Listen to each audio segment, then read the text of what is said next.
sy'n groiw a gloiw a glan, a balm yn addwynder a chreinder ei chan, o corbwll fel drych i ddawns canau'r coed cnau,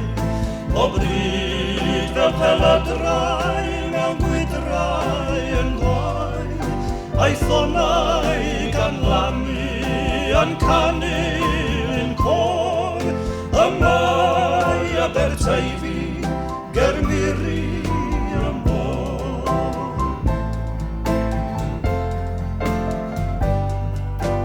Dod o Gors Caron,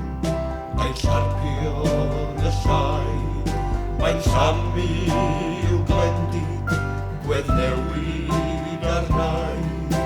ar ôl yn pasio Llanber a theged ei ddŵr, ond tenllan sy'n estyn ei darlun i'r ddŵr, to creuad yr cennar sy'n daran drwy'r ro, ond rowch i mi Deifi Llandysyn bob tro.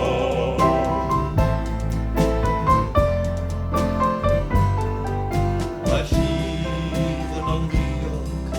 a'r dolydd yn las, a'r brithill, a'r siwyn, a'r safon yn fras, a dau ein weirwyr heb ofal i sgen, yn disgyn i'r afon o blas i'r Fachwen, a ffog i'r cochbonddu yn llamu neu lli,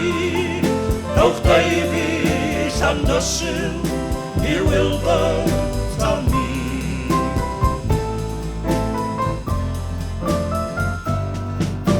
Ar bas o flaen llunni, caiff siwyn yn sai, a'r sel yn rhoi tro uwch law gro tan y graig, sawl sambon a fachwyd, chwaraewyd i'r bwyd, yn Ffedor Pwll Henry, a'r llifraidd yn llwyd, a sawl brithill lleon, yn ffistion rhydd ffôl, a chrych y cyflychwr, ar ddŵr Pwll y Ddor.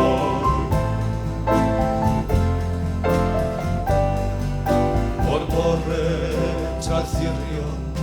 hyd huno'r brynhaw, crwydrason ein deuwedd, un diedd, un dawn, pysgota tan Fangoed a Glasgoed y Glyn, a dal i bysgota ar nos ar y bryn, a ffas o cyfrina, cyfeillach a fi, a'r bilpid o Greigan, a'r dorlan Pwll Du.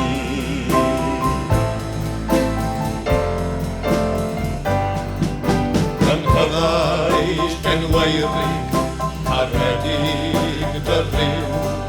faint gawn i ddau eto o haglau i fyw, os fyddi dy hunan wrth bwll, i'w Fachwen un noson, a chlywed swn ryw wrth ein den, a cofna y fydd yn llithro drwy'r gro, o erddi paradwy